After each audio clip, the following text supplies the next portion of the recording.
Okay, guys, quick video. The other day, the Nazi legalized, that's an interesting word, foreign invaders to have driver's licenses.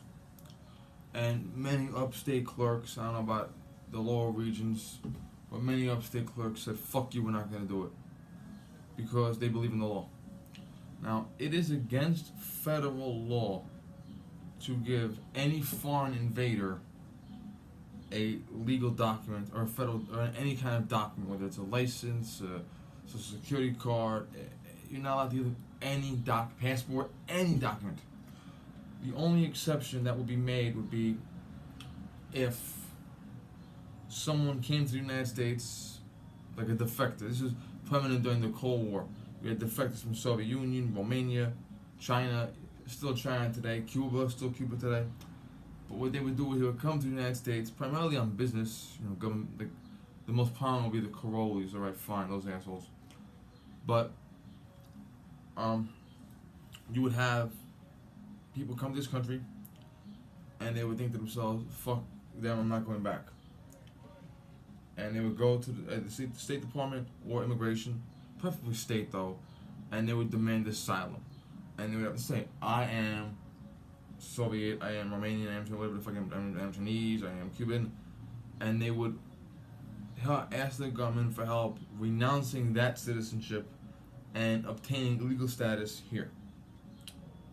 Okay, and this is only the most prominent. There are still guys today that may do that, may sneak in because they're targeted by some drug cartel, or there's Christians that are being oppressed in Muslim countries. Okay, so guys still do this, but the Cold War was the most prominent period. So you would come to the United States, and you would decide on your own, probably at the last minute, I am not going home. And you would tell the government you want to stay. The government will ask you a million questions about you're a communist, you're a fascist, you're a terrorist, because they want to make sure you're not a spy. Then the government would immediately after careful consideration grant you asylum. And during this time period, the government will keep very, very close tabs on you. They might keep you in a hotel somewhere, they might keep you at a military base, but they would keep very close tabs on you to make sure you're not a spy. And the government would also have the power to ask you questions. What is the military doing? What are the secret police doing? Are they planning anything? Are any of your relatives being interrogated or detained or tortured? Okay, that was the most prominent time period. But only the State Department or immigration can give a federal document or any document, whatever, to a foreigner. And they would say, okay, you are now an immigrant or you are now a citizen. You're Cuban, there's actually a bill called wet foot, dry foot. It's the actual law. If a Cuban American touches U.S. soil, unless Lillian Gonzalez, you would get automatic citizenship. But in order to get that citizenship, you still had to go to either state or immigration and claim your status. You couldn't just fucking sit here. Okay? And the paper was saying the other day, the New York Post was saying 56% of New Yorkers don't approve of this. And Fox News said last night 61% of New Yorkers don't approve of this. Okay. There are approximately, give or take, 19 million people here. 19 million in this state. Roughly. Maybe 18, maybe 20, but it's roughly 19 million, give or take. Okay? 61% would roughly be between 12, 13, 14 million. Roughly. Okay? You gotta exclude guys that are incarcerated, you gotta exclude children, but roughly would be about 12 to 13 million, give or take. Now, 12 to 13 million people, they voted for Governor Molinaro in the last election. No, they didn't. Because no one fucking votes, okay? In the 2014 election, we barely got 1 million people voting for the American candidate. Barely 1 million. My county executive. 2018, county executive from Dutchess, who was born in my hometown, moved out when he was younger. He was a young man. Okay, he was a mayor at 19. Okay, he ran as the American candidate last year. He barely got 2 million votes. Okay, so 12 to 15 million people don't agree with this policy. But on the only day that matters, where are they? They're home sucking dick. Okay? This state is so fucking disgusting, it's pathetic. And it's not the politicians. Okay? The politicians should be indicted and prosecuted and go to the prison where they belong. But the real fucking problem in this state is the fucking people. Okay? All these fucking people do. I had an argument with a guy on a Facebook page. It was D-Day, June 6th this year. There was a guy running a Facebook page about dividing New York into 2 sections in New York City and the rest of New York. And there was a guy, he was quoting on that page. You know, you take a photo stat and you put on the, yeah. He was in an argument with a guy, and he asked the guy, "What are you doing for New York?" And he said, "I moved to NC, North Carolina, and I got out of here. That's what I did for New York." And the guy's like, "Oh wow, you fucking coward! You ran away! You fucking abandoned us, man! You're a coward!" And I went off on him, and I said, "Okay, you want to talk? Let's talk." He probably realized the same thing that I've been saying for 4 years now, that no one wants to vote. And he probably had an opening and he took it. Now, and this was D-Day, June 6th. If you're defending a position, like a mounted, like a battery or a fort or base or something, or a machine gun, you're defending a position, okay?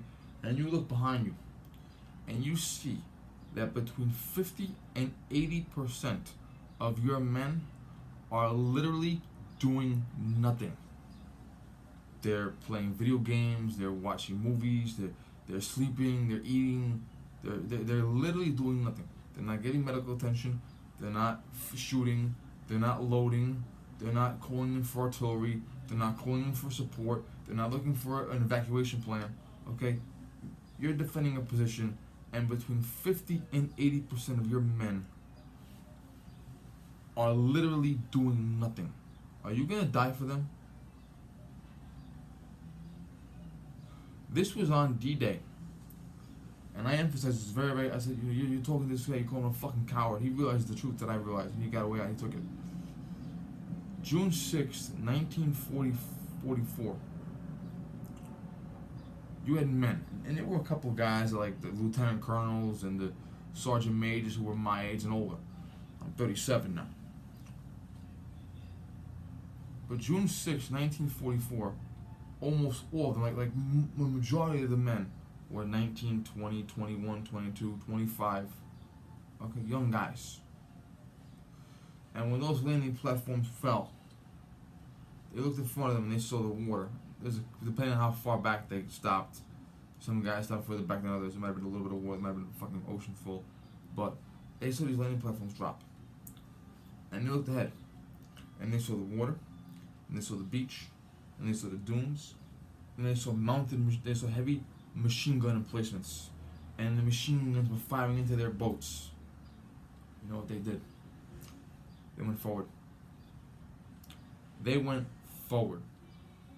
And they didn't stop until they were killed or the enemy was killed. That was it. There was no other option. There was no go back. There was no surrender. They either died or they went forward until the other guy died. Okay? And on the 75th anniversary of the most important landing since George Washington crossed Delaware, okay? Probably one of the most important landings in the history of the planet Earth. You're posting this where you're chastising a guy because he's a coward for running away. Okay? And that's our legacy, okay? Those guys went forward because they loved us more than they loved themselves. They did. They knew that we would. They loved us more than they loved themselves. And because of that, they ran across the beach with machine guns being fired directly at them. And they kept on running. Fast forward to a couple generations later. We are so lazy and useless that we will not walk one block and fill in one circle one day a year. That's all. One day a year. A day in which a lot of guys are off from work anyway. Some guys have to work out, but one day a year, you walk one block and you fill in one circle. And because we are too lazy to walk one block and fill in one circle once a year. Okay? Okay, that is how fucking pathetic we are. We are so pathetic that we will not walk one block and fill in one circle one day a year to protect ourselves. And yet, our grandfather's generation ran into machine guns to protect us. We will not walk one block and fill in one circle one day a year to protect ourselves. But they ran into machine guns to protect us.